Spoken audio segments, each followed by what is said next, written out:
Hare Krishna.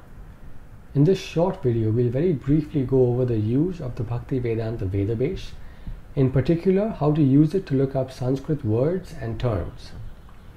The Vedabase is a very cool tool to research the Vedic literatures and the books of Srila Prabhupada. You can see over here on the left pane the entire contents of the Vedabase.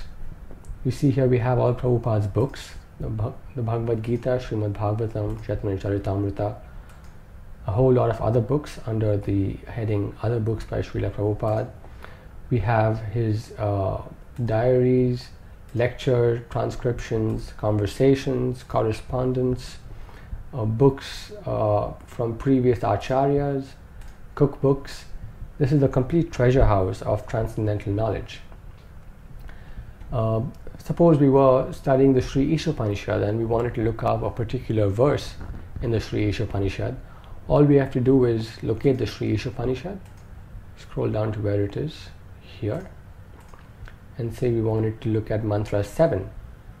Double click on mantra 7 and here we have it.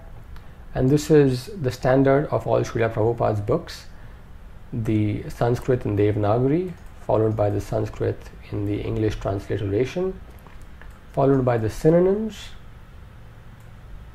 the translation, and finally the purport by Srila Prabhupada. The Vedabase is also a very useful research tool. For example, suppose we wanted to look up information on Lord Shiva as it is presented in the books, lectures, conversations, letters of Srila Prabhupada.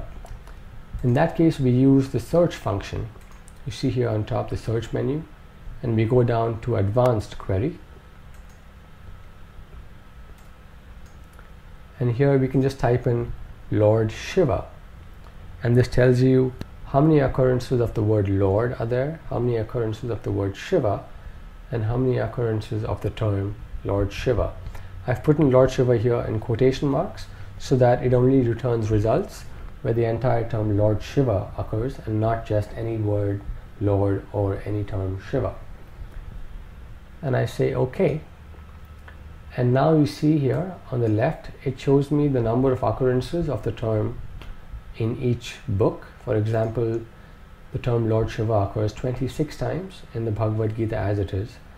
It occurs 134 times in the book Krishna, the Supreme Personality of Godhead, and so on. In the pane on the right, the term Lord Shiva appears highlighted so that we know where it is located. And we can scroll through all these results by clicking on the forward button that you see on top over here.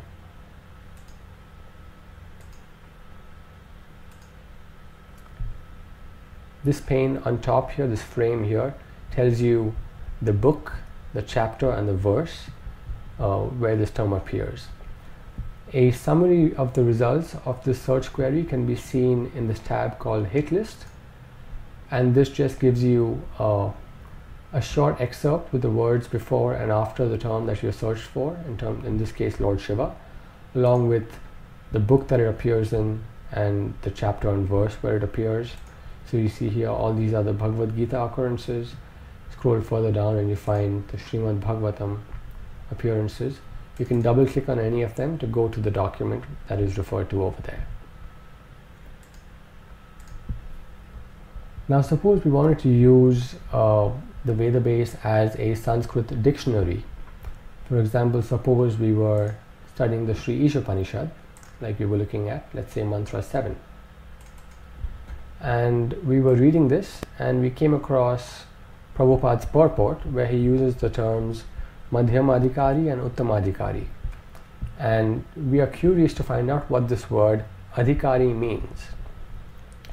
So we go to search, and this time we look for synonyms only. So we only want to look for the term Adhikari where it appears in the synonyms of Prabhupada's books. So I type in Adhikari and I say OK. And now it only shows me the term Adhikari in the synonym section of Prabhupada's books. So one meaning that's given here is one who is fit for. If we go forward to the next occurrence, we see a different meaning. bona fide devotee. The next occurrence gives us the meaning of fit candidate, someone who has the right, the authority, a responsible officer.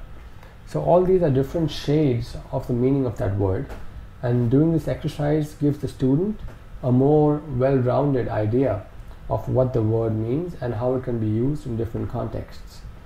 Prabhupada always gives the translation as it is relevant to the verse that he is talking about.